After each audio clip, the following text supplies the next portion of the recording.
আমি সৰু মানুহ, জীৱন আমাৰ এনেকুৱাই। সেই যে ঘৰৰ পাছফালৰ বাৰীৰ পৰা বুটলি অনা খুতৰা শাকমুঠি, হাল বাওঁতে মৈৰ পিছে পিছে পোৱা বটীয়া মাছকেইটাৰ জোলকণ অমৃত যেন লাগে।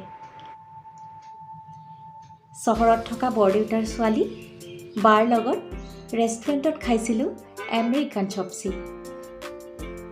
বৰকৈ দেখোন মনত নপৰে। আমি যে সৰু মানুহ, জীৱন আমাৰ এনেকুৱাই। মোৰ বিচনাৰ তুলিখন প্ৰায়ে ৰ'দত দিওঁ। গৰম গৰম গোন্ধটো ইমান যে ভাল পাওঁ। বৰদেউতাহঁতৰ বিচনাকেইখন কিন্তু ইমান কোমল, কিয় জানো টোপনিহে নাহে, পিঠিটো বিষায়। আমি সৰু মানুহ, জীৱন আমাৰ এনেকুৱাই। পলি কুকুৰজনী আমাৰ ঘৰলৈ বৰকৈ আহে।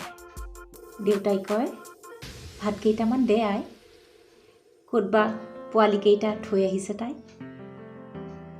অ', বৰদেউতাহঁতৰ ঘৰত এটা জাৰ্মান শ্বেফাৰ্ড পাপ্পি আছে, নামটো লুচি। ভুলতেও যদি কুকুৰ বুলি কওঁ, বেয়া পায় বাই।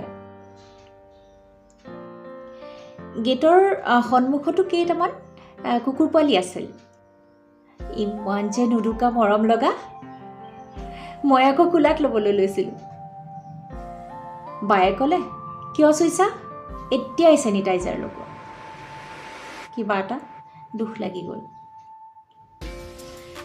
আমি সৰু মানুহ, জীৱন আমাৰ এনেকুৱাই।